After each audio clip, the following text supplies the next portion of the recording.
जिनको हम लोग काका कलाम के नाम से भी जानते हैं। एपीजे अब्दुल कलाम जी के जीवन में उन्होंने हमारे देश के लिए एक बहुत ही बेहतर समाज और राष्ट्र से ऊपर उठकर उन्होंने कार्य किया। एपीजे अब्दुल कलाम जी के जीवन को सुनना, उनकी तरफ बढ़ना, ये हमारे उनके हर बच्चों का संकल्प होना चाहिए।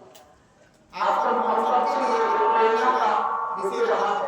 हम लोग कई बार अपनी कोई मजबूरियां कहते हैं, मुझे ये परेशानी होती है, मुझे ये दिक्कत होती है, मेरे पास ये क्षमता नहीं है, मैं ये काम कैसे कर पाऊंगा।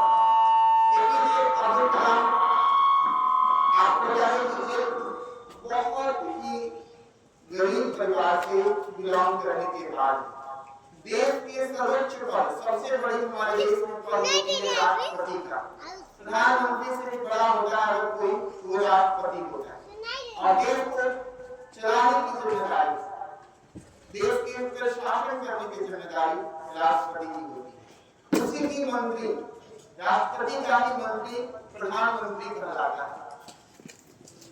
राष्ट्रपति भवन हमारे देश का सबसे सर्वोच्च भवन में से भी एक है। आज बहुत लोग जाते हैं, वहाँ का आकलन करते हैं।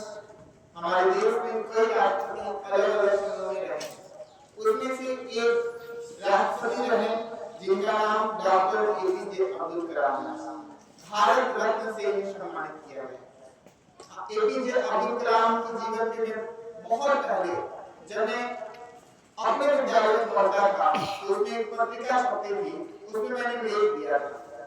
उसमें क्लास 3 या 4 में हम होंगे, तब मैंने लेख दिया था डॉक्टर एपीजे अब्दुल कलाम के बारे में।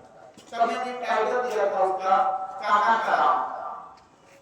काका कलाम के जीवन को कुछ मिसाल मैं लोग कहते हैं। उनके जीवन की कई कहानियां मैं आपके सामने छोटे छोटे रूप में आके रखूंगी और हमारे बच्चे इन्हें जाने और इनकी तरह बनने की संकल्पनाओं के साथ आगे।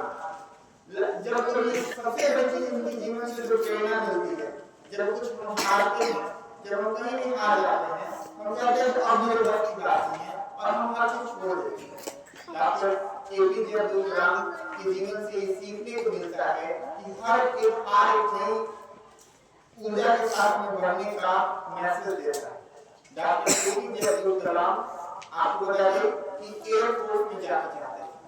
वो एक गरीब परिवार से थे, गांव से लोग जानते हैं कैसे होते हैं। अगर उनके जीवन के बारे में कुछ चर्चा करें तो एपीजे अब्दुल कलाम का जन्म 15 अक्टूबर 1931 में हुआ। 15 अक्टूबर 1931 में एपीजे अब्दुल कलाम जी का जन्म हुआ था। ये रामेश्वरम में पैदा हुए। इनकी जो जीवन का समय रहा, जो सबसे बड़ी उनकी योगदान रही, विज्ञान के क्षेत्र में, भारत के अच्छे वैज्ञानिक के रूप में, एक राजनीति के रूप में, राष्ट्रपति के रूप में इन्होंने हमारे देश को सेवा किया। भारत के मिसाइल और परमाणु हथियार कार्यक्रमों में इन्होंने बहुत आगे बढ़ के भूमिका निभाई।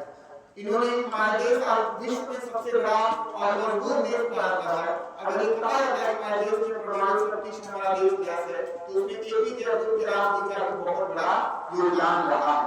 इन्होंने 2002 से 2007 तक, ध्यान दीजिए ये प्रश्न पूछे जाएंगे आपसे, डॉक्टर एपीजे अब्दुल कलाम 2002 से 2007 तक भारत के राष्ट्रपति रहने का कार्य किया। इनके राष्ट्रपति रहते समय एपीजे अब्दुल कलाम जी जब राष्ट्रपति थे तो राष्ट्रपति भवन में किसी को कोई रोक टोक नहीं था। जो चाहता था वो अंदर जाता था, आराम से बैठता था और कभी भी बाहर आता था। अच्छा, राष्ट्रपति बनने से पहले भी इनकी भूमिका, जब इन्होंने परमाणु परीक्षण किया और बहुत बड़े मिसाइल मैन के नाम से आए, उस समय देश के प्रधानमंत्री के रूप में हमारे देश के अटल बिहारी वाजपेयी जी, उन्होंने इनसे कहा कि आपने इतनी बड़ी शक्ति भारत को दिया है, आपको क्या चाहिए बताइए, मैं आपको क्या दूं।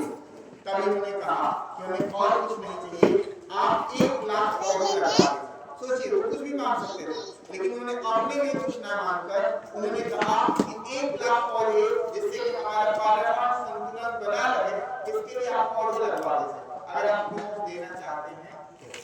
ऐसे बहुत सारे वाक्य हैं जो एपीजे अब्दुल कलाम जी के विषय में लोग जानते हैं। जब कोई भी राष्ट्रपति अपने राष्ट्रपति भवन में छोटा सामान कहा जाता है अगर उसके अपने सामान, जबकि राष्ट्रपति जब राष्ट्रपति भवन को छोड़े थे तो बस कुछ किताबें लेकर निकल गए। उनके पास वही एक संपत्ति थी कि वो कुछ किताबें पढ़ते थे, उन किताबों को लेकर